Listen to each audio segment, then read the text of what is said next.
Bonjour Romain. Ouais, bonjour à vous. Alors, comment se passe ton confinement? Bon, écoutez, comment ça se passe? Pour moi, j'ai de la chance parce que je suis en Suisse, je réside en Suisse. Donc ici, le confinement et on n'est pas enfermé chez nous. Bon, les magasins sont fermés, tout comme en France, c'est exactement pareil. Par contre, on a le droit de sortir de chez soi. Alors les Suisses sont tellement stricts ils sortent même pas comme si c'était d'ailleurs des Français, donc il n'y a personne dans la rue. Mais on peut au moins aller faire du sport dehors, du vélo, prendre l'air. Voilà, bon, il n'y a rien à faire dehors parce que, comme je l'ai déjà dit, tout est fermé, et il n'y a personne d'ailleurs. Mais néanmoins, moi, je peux faire beaucoup de sport. Je fais pas mal de choses chez moi. Vous savez que ça fait depuis 2001 que je fais des courses en tant que professionnel. Je suis jamais à la maison, donc pour la première fois, je peux mettre un peu tout à plat. C'est un petit peu bizarre, mais il n'y a pas que du mauvais pour moi-même, en tout cas. Je vois ma famille, je vois ma femme, mon fils, ce qui m'arrive jamais quand vous êtes parti 250 jours par an. Maintenant, après, c'est tellement triste pour le reste. Bon, mais ça, ouais, ça va être, c'est déjà difficile et le futur va être encore sûrement plus difficile. Ouais. Ouais, c'est ce que j'allais dire. Vous êtes habituellement un des pilotes les plus actifs. Ça doit quand même vraiment vous changer de vie. Est-ce que vous en profitez pour faire des choses que vous avez moins l'habitude de faire? Est-ce que vous entraînez par exemple sur simulateur? On voit pas mal de pilotes jouer aux jeux vidéo pour garder un peu la main. Alors, je pense que je dois être de ceux qui. J'ai eu mon premier simulateur en 2016. J'ai un très bon simulateur, néanmoins, un peu comme pour mettre Skype sur mon ordinateur, je suis pas un expert d'informatique et ça ne m'intéresse pas du tout. Donc, je le pratique un peu, mais après, si vous voulez, j'ai quand même pour être très bon sur un simulateur, il faut y passer énormément de temps. C'est très bien, par exemple, pour apprendre à conduire, c'est très bien pour apprendre les circuits. Néanmoins, après, ça reste un simulateur basique. On ne peut pas comparer les simulateurs qu'on Mhm. utilise nous chez un constructeur pour vraiment qui ressemble aujourd'hui à un très bon simulateur. C'est 80% de la réalité. Alors, vous n'avez pas peur de l'accident, etc. Mais vous arrivez vraiment à régler une voiture, à faire plein de choses avec un simulateur. Un simulateur que vous avez chez vous, que vous pouvez acheter, même celui que moi j'ai, où il y a des vérins, etc., etc., reste quand même. Tout le monde utilise par exemple e-racing, c'est Mhm. une base de données. Ça reste du jeu. C'est pas comme nous. Quand vous êtes chez un constructeur, vous utilisez R-Factor 2, par exemple, Mhm. où là, vraiment, vous avez le modèle voiture, le modèle pneu, etc., etc. Donc, si vous avez rien à faire, je pense que c'est bien de faire du simulateur. Si vous voulez vous amuser un peu, c'est bien de faire le simulateur chez vous. Maintenant, moi qui suis jamais chez moi, je vous rassure, ça fait un mois et quelques jours que je suis enfermé. Et j'ai jamais aussi bien couru en course à pied depuis 2012 que je faisais des marathons, 10, 11, 12. Et je vois mon fils, ma femme, je fais du jardin, je peins, donc vous inquiétez pas. Et je m'occupe surtout de mon équipe au téléphone. Donc je suis bien occupé. Ouais. Ouais, du coup, vous avez votre équipe à l'Est, c'est ça? Oui, exactement. Ouais. Et donc, à distance, vous arrivez un petit peu à gérer vos affaires? Oui, bon, on a une chance, c'est que cette équipe, comme je dis toujours, pour moi, c'est mon équipe sur le fait que moi, c'est pas primordial aujourd'hui, c'est pas vital. On a certes des employés, mais à la fin de l'année, moi, je fais ça par passion. Mon métier, c'est de conduire.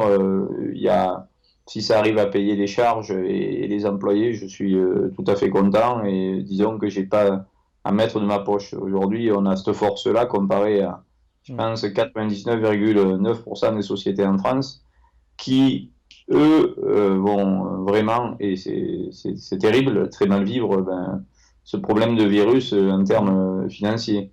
Donc pour moi, aujourd'hui, la boutique est ouverte, on travaille, on est en train de monter d'ailleurs une Porsche 911, une groupe 4, un historique qu'on devait finir. Donc ça tombe, notre plus gros problème sont les pièces qui bientôt seront plus là. Ouais. Mais aujourd'hui, on arrive à travailler, on a trois voitures en chantier. Alors oui, on avancera sûrement au plus qu'on peut les voitures, et puis après, quand on n'aura plus de pièces, on va s'arrêter. Mais on avait beaucoup de travail en retard. On a la voiture du Dakar qui nous reste, qui est arrivée hier.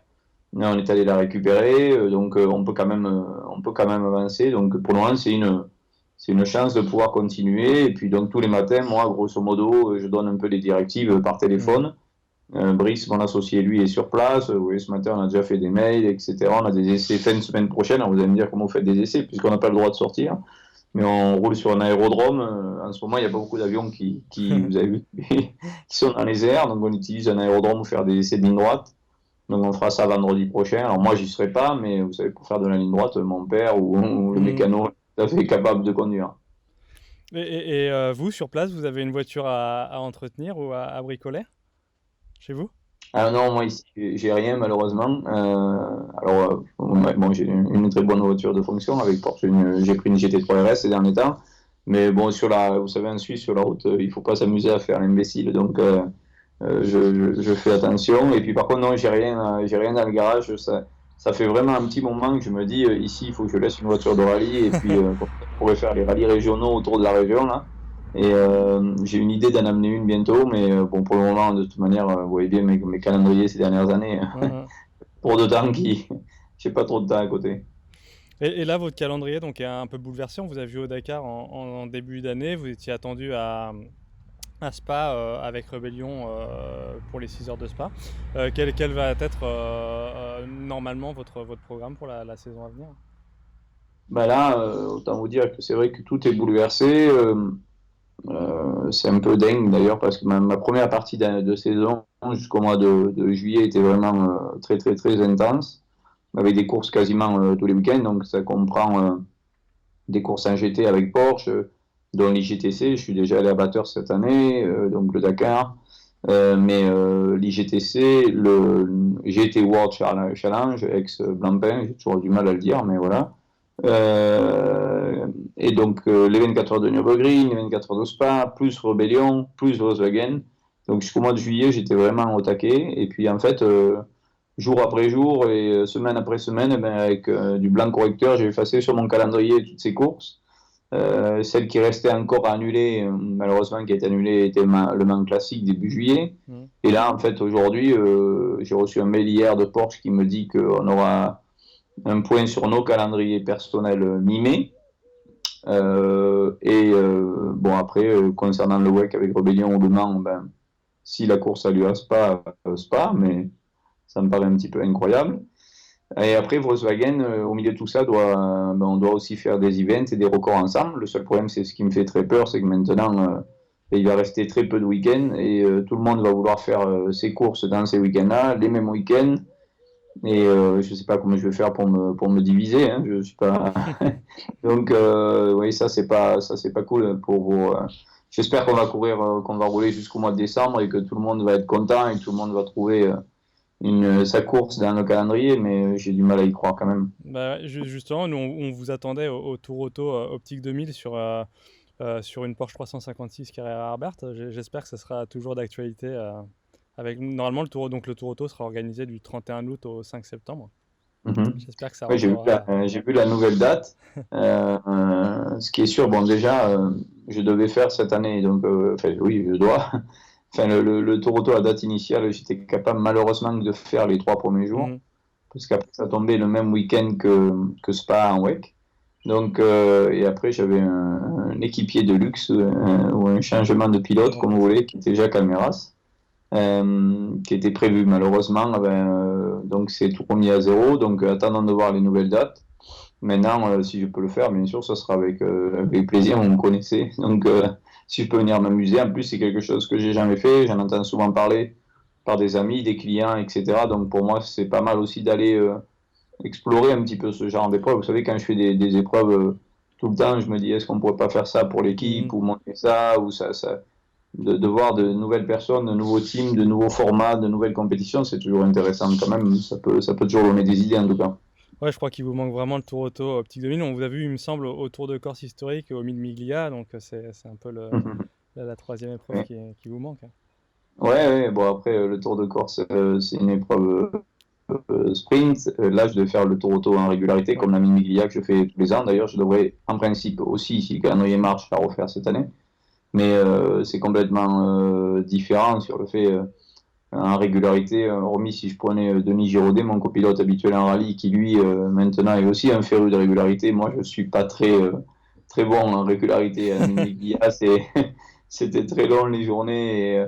L'année dernière, j'avais une Porsche Speedster du musée qui était magnifique, où j'ai roulé le premier jour avec Scott Eastwood, le fils de Clint Eastwood, qui est aussi un acteur aux États-Unis, certes moins connu que son père, mais il a eu peur toute la journée parce qu'on est parti dans les derniers, on avait un très très gros numéro, et puis à la fin on est arrivé dans les premiers parce que j'en avais marre de faire la régularité, donc Il me semble avoir lu une fois une interview de vous disant que vous saviez pas rouler doucement en course automobile, même en historique, même avec une voiture ancienne, c'était difficile pour vous de rouler de prendre plus de moi en précautions. tout cas pour le moment je suis pas dans l'idée de rallye de régularité, même si je sais que c'est très compliqué chaque année, en fin d'année qu'avec des Porsche, j'organise un rallye avec Denis Giraudet qui s'appelle le Porsche Rallye Croisière. Et c'est un rallye de régularité où on prend que 50 Porsche triés sur le volet. Et je vois les gens se prennent au jeu terriblement. Et moi, je suis sans arrêt en train de leur expliquer sur les circuits comment mieux conduire ou telle trajectoire. Donc on est complètement. On n'est pas du tout, pour le moment, en tout cas, je suis pas du tout sur ce mode-là, mais peut-être qu'en vieillissant, ça va venir. Mais aujourd'hui, les Porsche qu'on a en historique, ou les Porsche qu'on peut utiliser au Mans classique, ou les voitures que j'utilise à Goodwood, d'anciennes, elles ont plus grand-chose. Je dirais c'est que ce sont des vraies voitures de course. Mm. Alors oui, on ne peut pas faire de sur-régime, etc. Sinon, le moteur reste quand même le point faible, ou des fois sur les Porsche, la boîte de vitesse, parce que c'est des boîtes synchro, c'est pas des boîtes à crabot. Mais les voitures anciennes aujourd'hui sont quand même très très élaborées. Si vous essayez une Porsche de rallye qu'on fabrique nous de 1977, vous seriez surpris de voir à quelle vitesse elle peut aller. Mm. Est-ce qu'il y a une approche, est-ce qu'il y a un conseil de pilotage à donner, une approche qui serait un peu différente en historique de ce qu'on peut faire en moderne? Ah oui, déjà, l'avantage, c'est que, comme je dis toujours à certains de mes coéquipiers qui me voient faire des rallyes historiques, bon, malheureusement, mes équipiers aujourd'hui commencent tous à être plus jeunes que moi, étant donné que je suis le plus vieux chez Porsche, mais euh, déjà, il y a une sélection naturelle, c'est que la plupart des jeunes aujourd'hui, on dirait les moins de, allez, 35 ans, ils savent pas faire déjà le talon pointe et ils freinent tous avec le pied gauche, donc déjà, et donc ils n'utilisent pas l'embrayage, donc déjà, pour les courses historiques, ça part mal. On peut voir à Goodwood ou au Mans classique, ceux qui roulent devant, ce sont souvent des gens de 40 ans et plus, et les gens, pour le moment, en tout cas, n'arrivent pas à être à leur niveau parce qu'il y a cette sélection-là. Donc, je dirais qu'une voiture historique, en termes aujourd'hui de châssis, alors oui, il y a des points positifs, des points négatifs dans chaque voiture. Quand j'utilise les voitures, moi, du musée Porsche, des fois, je sors d'une voiture, je dis, oh, ben, celle-là, elle avait un châssis incroyable, la boîte, c'était nul. Vous prenez la génération d'après, par exemple, on prend une Porsche GT1, la boîte, c'était une catastrophe, le châssis, c'était bien. Vous prenez une Baby ou la Baby, par exemple, le châssis, c'était diabolique, la boîte était bien, le moteur avait un lag terrible, une 944 GTP Le Mans, alors ça, c'était nul partout. Donc, chaque voiture ancienne a ses qualités et ses défauts, et il faut vraiment composé avec une Porsche, la boîte est lente, le moteur est très bon, la motricité est parfaite, une 911 je parle. Chaque fois essayer de trouver un petit avantage. Voilà quoi, c'est ça la clé du succès, je pense. La 935 Baby dont vous parlez, vous l'avez conduite au Mans classique, il me semble, il y a quelques années. Oui, j'avais conduit ça et j'avais conduit aussi une 935 normale avec Freysinger, qui elle, par contre, avait Manu Collard d'ailleurs, c'était très sympa. Et c'est deux voitures très différentes alors? Oui, la Baby était beaucoup plus simple à conduire.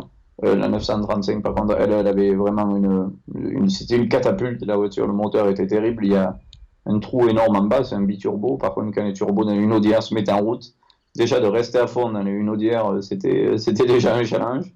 La voiture la plus effrayante que j'ai conduite au Mans classique, par exemple, il y a 2 ans, c'était la 917, la première qui était très dangereuse.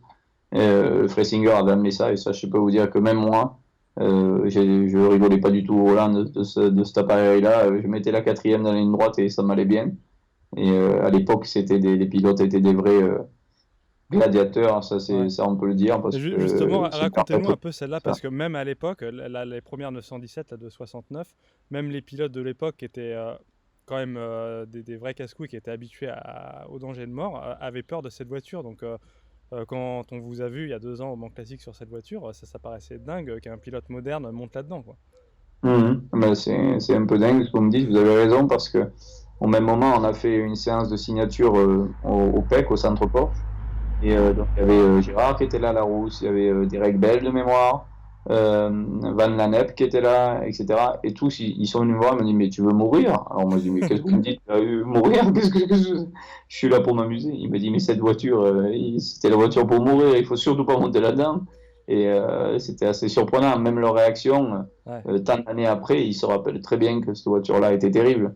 Et je peux vous assurer que j'ai vraiment pas rigolé. Si vous me demandez quelle est la voiture qui m'a fait le plus peur de ma carrière, du coup j'en ai conduit quelques-unes maintenant, ben, c'est de loin celle-ci. Et c'était, oui, bon, j'ai eu de la chance parce qu'elle tombait souvent en panne, donc c'était bien, ça durait pas longtemps, mais Ouais. ça suffisait, quoi. Et c'est réellement, comme on le dit, une voiture qui est même difficile à tenir en ligne droite? Ah mais oui, moi j'arrivais à aller jusqu'en quatrième, et puis après la voiture, en toute sincérité, ouais, non, vous savez, normalement, on parle de survirage, que la voiture flotte, etc. Mais là, c'était même pas ça. Vous sentez la voiture qui s'allégeait, mais terriblement, comme nous, on était des fois avec l'aéro, on joue un peu, on sent la voiture, etc. Mais pas du tout ça. Là, c'était la voiture, d'un coup, commençait vraiment à s'alléger terriblement, à flotter, et tu voyais que tu ne maîtrisais plus rien, quoi. Donc, ouais, c'était Et pas vous, terrible. vous avez déjà piloté d'autres 917, des versions ultérieures? Oui, ah ouais, j'en ai roulé d'autres, mais ça n'avait rien à voir avec celle-ci. Ouais. Alors après, chaque fois qu'on roule, vous voyez, ou en démonstration, bien souvent pour le musée, etc., on va pas vite. Donc on peut pas vraiment comparer. Quand vous prenez les Unodières, vous êtes bien obligé un peu d'accélérer, quoi. Au Mans Classique, en 2018, on vous a aussi vu sur une 962, beaucoup plus de 89, plus moderne. C'est Mm. une bonne voiture pour le Mans?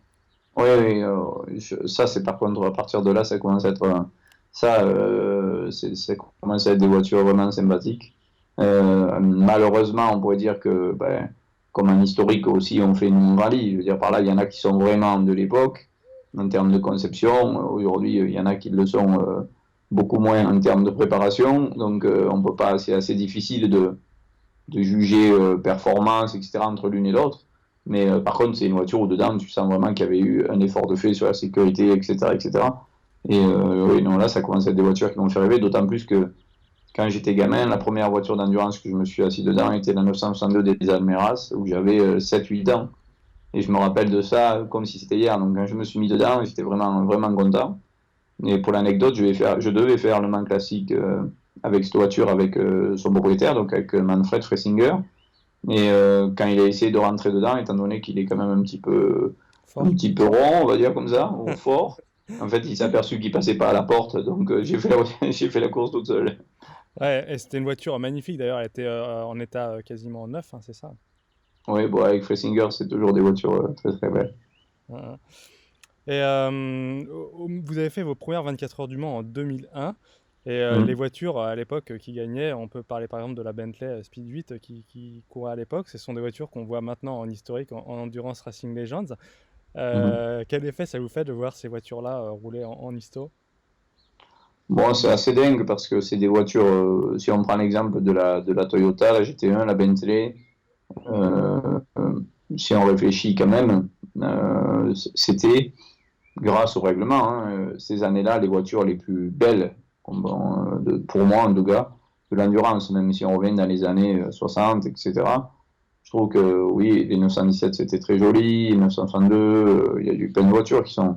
Mais je trouve que ces voitures-là, elles étaient quand même épurées, racées, enfin, il y avait tout qui. Tu vois, aujourd'hui, on te dit, tu mettrais une Bentley sur la route en supercar, tout le monde se jetterait dessus, quoi. C'est C'est une clair. voiture qui était tellement belle, ou une GT1, c'était magnifique. Même une Porsche GT1, ça reste quand même un truc, ça passe pas inaperçu. Nos protos ces dernières années sont terriblement efficaces, mais à mon goût, en tout cas, un poil moins joli. Donc, de voir ces voitures de mes débuts, donc de 2001, courir maintenant en endurance, dans les courses historiques, c'est assez surprenant, mais c'est super pour les spectateurs parce que c'est de tellement belles voitures.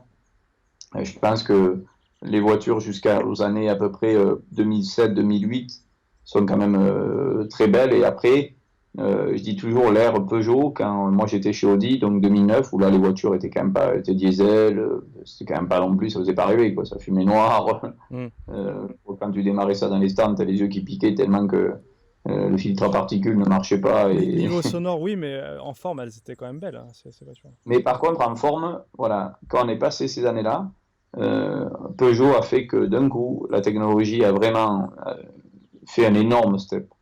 Je dis toujours, quand les gens parlent du Mans maintenant, ils disent toujours ah, entre Toyota et telle voiture, Rebellion ou d'autres, il n'y aura aucun match, il y a 3 secondes autour, etc. Mais je leur dis, mais des fois, je leur dis, mais si on était, ou si on réfléchit un peu 10 ans en arrière, quand on a gagné le Mans en 2010, la première fois, Peugeot nous mettait aux essais 6 secondes autour, je vous dis. Donc, et c'est pas vieux, il y a que 10 ans, les gens ne se rappellent pas, et on entend ce rengaine depuis, oh, il y a trop d'écart, etc.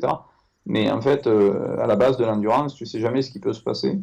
Et ces fameux 6 secondes d'écart en qualif, on a gagné la course, et aujourd'hui, on a quand même toujours le record de distance des 24 heures du Mans de tous les temps. Donc, ça veut bien dire que rien n'est quand même fait au Mans. Je veux dire, cette année, moi, je suis chez Rebellion.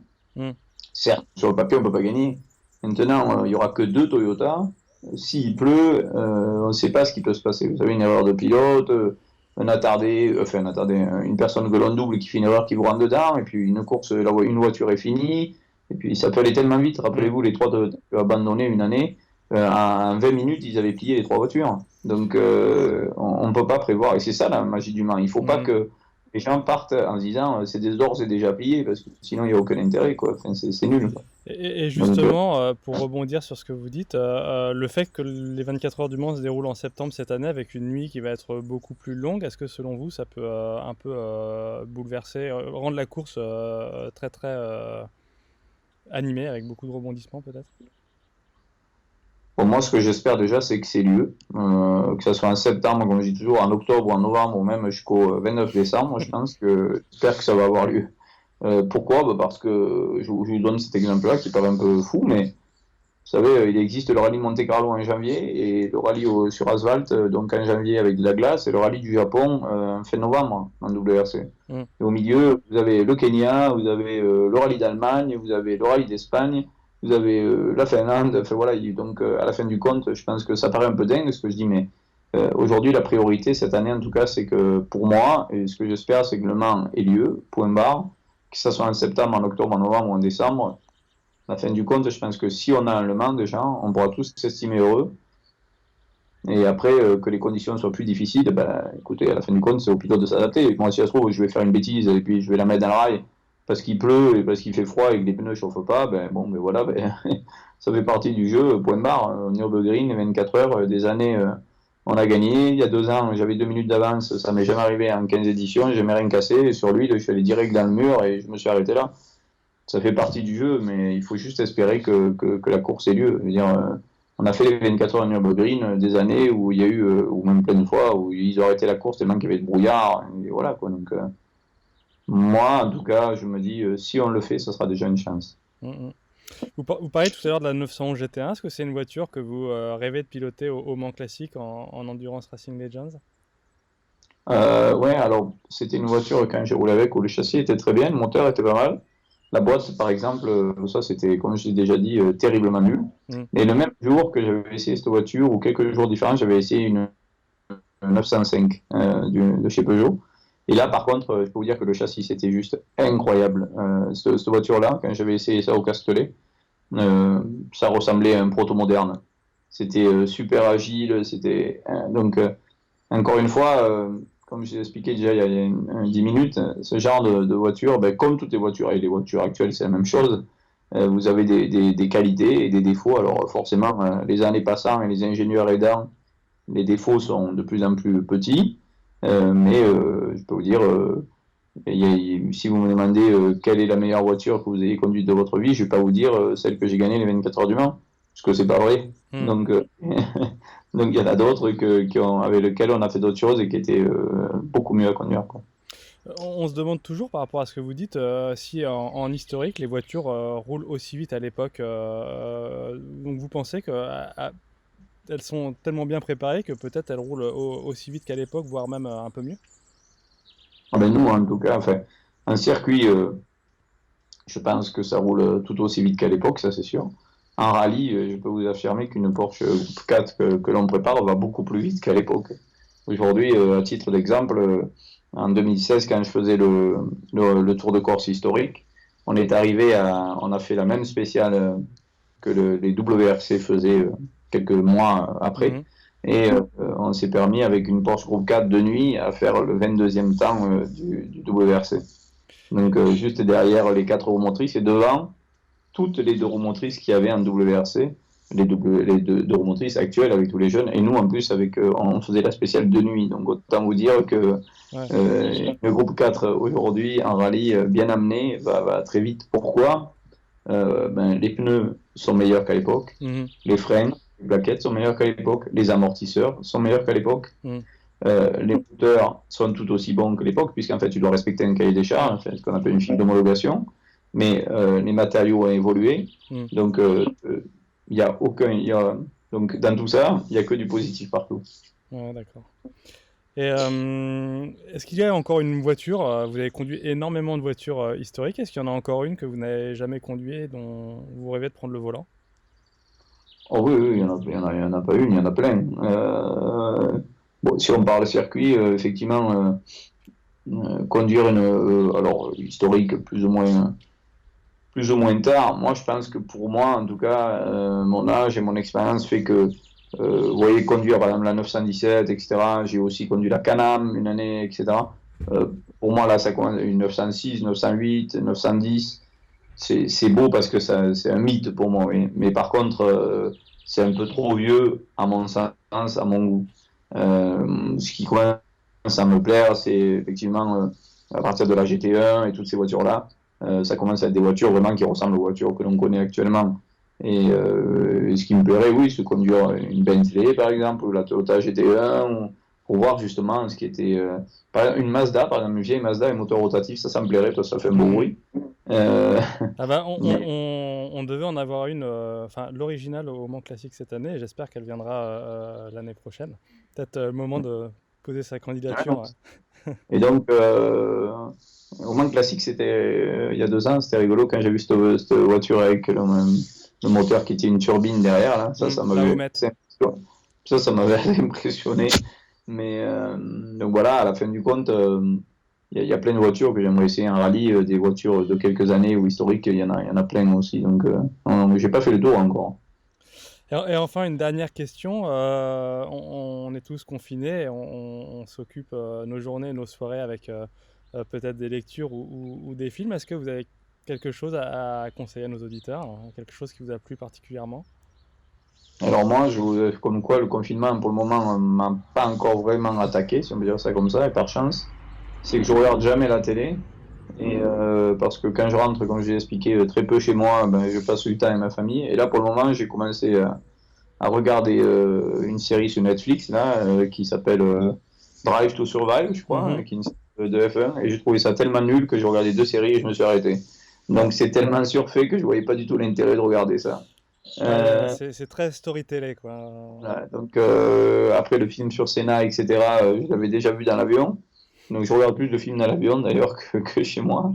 Et donc non, je suis plutôt à lire. Depuis beaucoup d'années, je garde pas mal de bouquins ou qu'on me fait cadeau, ou j'ai la chance d'avoir, ou j'achète beaucoup sur de Porsche. Donc j'en ai de la 917, de la 935, tous les bouquins du Mans depuis que je cours depuis 2001, les bouquins Porsche aussi. Et donc j'ai une bibliothèque assez sympa qui commence à prendre un peu d'ampleur.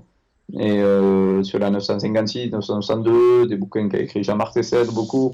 Et donc du coup sur Bob Olek, voilà, j'en ai plein et je commence un peu à les feuilleter, donc c'est assez sympa. Mais bon, j'espère qu'on va vite ranger tout ça et qu'on va retourner à prendre un casque et une paire de gants pour aller reconduire. On l'espère tous et on espère vous voir au Tour Auto en septembre, début septembre. Ah ben, moi aussi, ça sera avec plaisir, il fera beau en plus, ça sera parfait. Ouais. Bah, merci beaucoup, Romain, et à très vite alors sur les circuits. Allez, ça va, merci à Au vous, bye revoir. bye. Bye bye.